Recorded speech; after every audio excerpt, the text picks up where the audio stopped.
Good morning सेवा हजुरहरू सबैलाई मेरो युट्युब च्यानलमा स्वागत छ। आज चाहिँ हामी के गर्न लागिरहेको छौँ भने यहाँ हेर्न सक्नुहुनेछ हाम्रो चाहिँ कुखुरा रहेको छ कुखुरा खोरमा। अनि बहिनीले चाहिँ पक्रिनु खोज्दैछ नसकेर हुत्किन्छ भनेर नसकेर फेरि धोका थुनिरहेछ उसले चाहिँ। अनि गुहार लगाइरहेछ मलाई बोलाइरहेको थियो। अनि म गएपछि यसलाई पक्रिने छु। हेर्नु होला यहाँ अब म चाहिँ आइसकेको छु। अनि आएर पक्रिन लागेको छु। बहिनीले चाहिँ उम्किन्छ त्यही छ भनिरहेको थियो। अनि म चाहिँ अब पक्रिनु मैले चाहिँ पक्रिहालेँ। अनि पक्रेर म चाहिँ बन्डारे हुन्छु कि क्या भनेर हाँसिरहेको छु। म चाहिँ नानीलाई टिफिन पुऱ्याउनु जानु लागेको थिएँ नि त। अनि त्यही भएर उसैलाई बहिनीलाई नै पक्र भनेर पठाएको नसकेर। अनि मलाई बोलायो। ऊ चाहिँ अब म उसलाई च्यालेन्ज गर्ने हो भनेर बक्सिङ हान देखाइरहेछ।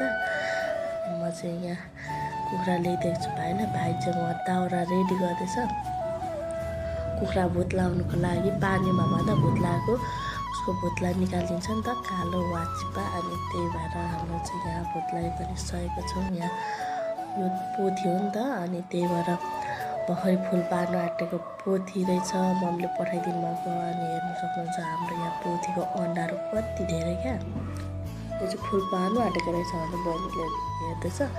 अनि यहाँ चाहिँ हाम्रो तिते काटेर पनि रेडी भइसकेको छ। अनि बहिनीले अब यहाँ पकाउनु लागेको छ। म चाहिँ अनि बहिनीले चाहिँ अब यहाँ पकाउनुलाई कराई बसाइसकेको छ। मसलाहरू पड्काउँदैछ। अनि यहाँ हाम्रो तिते लगाइराखेको छ। यस्तै भयो हाम्रो चाहिँ आजको भिडियोहरू। अनि यो चाहिँ हामी दिउँसो खानुलाई वाचिपा बनाएको किनभने बेलुका खाना खाइन्छ। अनि यो चाहिँ वाचिपा चाहिँ खाजा खाऊँ न त भनेर हामीले चाहिँ दिउँसो यसलाई व्यवस्था गऱ्यौँ। अनि चाहिँ यतिको भइसकेको छ। अनि हामीले चाहिँ खाना लगायौँ। उब्रेको खाना थियो त्यही खाना हामीले यहाँ लगाएर भुट्दैछौँ। हामी चाहिँ यसरी बनाउँछौँ। हजुरहरू कसरी बनाउनुहुन्छ? हामी चाहिँ यसरी नै बनाउँछौँ वाचिपा।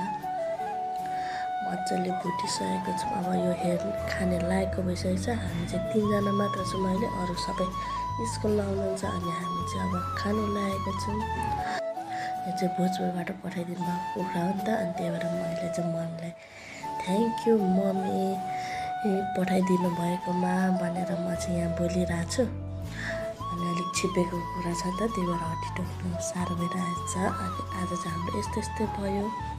हेरेर माया गरिदिनु होला। जे जस्तो भए पनि खासै बनाउनु त पारा ल्याउदिनँ होला। त्यही भएर जस्तो छ जे छ हेरेर माया गरिदिनु होला सबैजनाले। By by. आजको यस्तै भयो।